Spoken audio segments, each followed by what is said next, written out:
Salut les potes, salut la team, on se retrouve pour le feedback du 40e jour de challenge. Donc voilà, comment allez-vous? Moi ça va super, juste un peu fatigué parce que hier donc j'ai travaillé assez tard jusqu'à 20 h, mais c'était super cool, ça m'a beaucoup plu. J'apprends à aimer de plus en plus le processus, donc c'est super sympa, donc je suis très très content. Euh, c'est long, mais c'est très très intéressant. Et surtout, ben, ça force à la remise en question parce qu'on refait la même chose, mais on peut la refaire différemment. Donc voilà.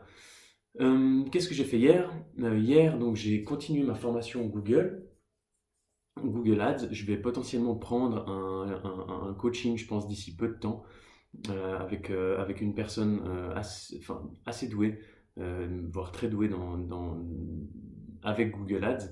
Donc je vais voir ce que je vais pouvoir faire.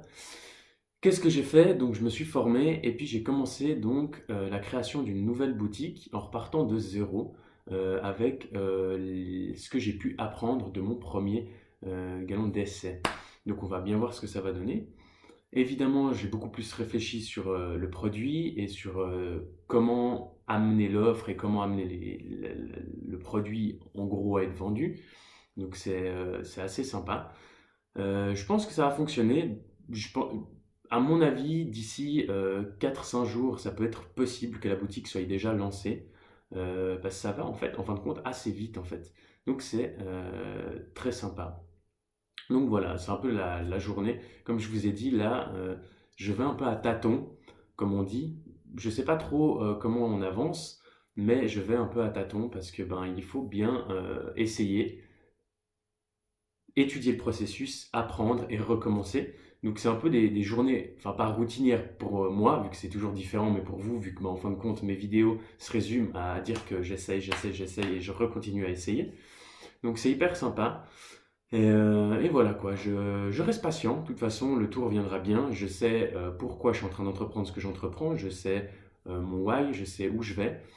Des fois, c'est assez difficile parce qu'on est assez, on devient, on est tellement vite, comment dire, on nous a tellement appris à être négatif que très souvent, bah, on doute et le doute, c'est une croyance limitante au niveau subconscient. Donc, c'est assez compliqué des fois de réussir à transformer un doute, même si on est conscient qu'on doute et même si on est conscient qu'on est négatif, en quelque chose de positif. Donc voilà, ça demande beaucoup, beaucoup de mindset et je pense que c'est un peu la chose la plus importante, c'est l'état d'esprit. Vraiment, qu'importe l'intelligence, en fait, qu'importe tout le reste, en fait, la seule chose qui importe, c'est la grandeur de nos pensées et l'état d'esprit dans lequel on se trouve.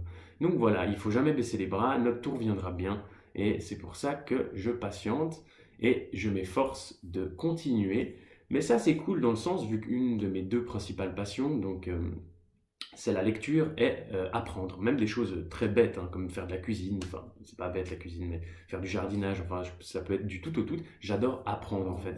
Donc même si les résultats sont pas ceux escomptés par la masse populaire qui dit que pour réussir il faut faire tant de chiffres et une réussite en tant de temps, mais en fin de compte moi je prends du plaisir parce que ben, ça me fait apprendre de nouvelles compétences qui sont très très très cool et j'aime beaucoup en fait, c'est super sympa et ça me stimule beaucoup, donc je passe des très bonnes journées même s'il n'y a pas tous les résultats, ça m'amuse énormément et je prends un grand plaisir à faire ça et surtout ben, à comprendre les processus de comment ça fonctionne, pourquoi ça ou ça, pourquoi ça ou ça.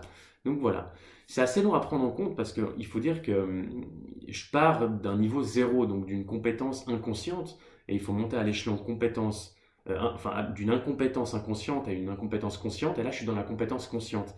Mais pour devenir maître et avoir un peu cet instinct et cette intuition, on va dire, dans cette nouvelle branche, il faut quand même pratiquer un certain moment et avoir une certaine aisance avec les ficelles du domaine en question. Donc j'avance petit à petit, je reste confiant, il n'y a pas de souci, je pense que j'arriverai largement assez vite à gagner de quoi boucler les factures, je comprends, donc un minimum viable, et du moment où je gagne un minimum viable, là je vais pouvoir beaucoup plus performer, ça va être beaucoup plus cool, et ça va me permettre aussi de faire aussi sauter tous les autres ancrages qui me restent. Donc voilà, pour moi, c'est tout. Demain, je vais continuer à plancher là-dessus. comme un grand malade parce qu'il faut que ça avance très rapidement et puis on verra pour la suite. Donc voilà, moi j'ai pas plus de choses à dire, juste vraiment très important de travailler l'état d'esprit. C'est une des choses vraiment les plus importantes. C'est la manière d'aborder les événements de la vie. On parle pas de problème parce que dans la vie, en fin de compte, il n'y a pas vraiment de problème. C'est un peu des challenges, c'est un peu des étapes par lesquelles on doit passer pour avancer pas à pas dans la direction qu'on veut. Donc voilà, donc moi ces temps dans ma vie, depuis que j'ai commencé le challenge, j'ai eu beaucoup de changements, mais je prends ça très positivement dans le sens où c'est pas grave parce qu'il faut avancer et surtout que c'est presque très excitant même dans le sens où qu'est-ce qui se cache en fait derrière cette étape de vie en fait. Si je la prends à bras ouverts et que je traverse cette étape de vie avec positivité, avec vigueur et envie d'avancer positivement, qu'est-ce qui se cache derrière? Parce qu'il ne faut pas oublier que les choses les plus dures à affronter, que ce soit les choses qu'on n'a pas envie de faire ou les choses émotionnelles extrêmement dures à supporter, la perte d'une femme, d'une copine, la perte d'un enfant ou d'un être cher, ou d'un travail ou d'une situation, ou peu importe, c'est un très fort impact émotionnel négatif. Mais il faut savoir que si on arrive à passer ce cap-là, il y a forcément quelque chose derrière. Donc c'est ça qui, moi, pique ma curiosité tous les matins, où je me dis que chaque matin c'est un peu Noël. Je sais que je vais me heurter à des étapes, positives comme négatives, mais il y a toujours quelque chose derrière. Et c'est ça qui est super cool, c'est qu'on se dit, ok, qu'est-ce qui va se passer du moment où j'aurai trouvé la solution pour résoudre cette étape de vie? Donc qu'elle soit bonne ou mauvaise, ou même extrêmement mauvaise, ou même pas liée du tout à faire du cash, mais liée à nous, à notre bien-être personnel, où on commence à être émotionnellement très instable parce que ça nous touche, ou quelque chose, un événement nous fait du mal, mais je prends les choses de manière à se dire, mais qu'est-ce qu'il y a derrière ça en fait? Ça va être super de... En fait, c'est vraiment un challenge et la vie nous met face à ça et il faut couler. Il faut aller dans le sens de l'eau. Il faut arrêter de nager à contre-courant de la vie et juste se laisser porter et passer à travers ça. Et c'est ça qui est beau, c'est parce qu'on apprend énormément de choses en lâchant prise et juste en se disant, mais en fait c'est simplement une étape. Il n'y a pas de bon ou de mauvais, c'est simplement une étape. Mais une étape amène à une autre étape. Et c'est ça qui est très intéressant et ça permet d'évoluer. Et je pense que c'est ça la chose la plus belle qu'on peut faire au sein de notre vie, c'est montrer la meilleure facette de nous-mêmes pour évoluer et puis pour nous permettre, le jour où bien évidemment le trépas va venir, avoir donné le maximum de nous-mêmes et avoir passé le maximum d'étapes de notre vie à nous pour être heureux. Et je pense que c'est ça la chose la plus importante, trouver le bonheur, trouver des choses qui nous rendent heureux. Donc voilà, pour moi c'est tout bon.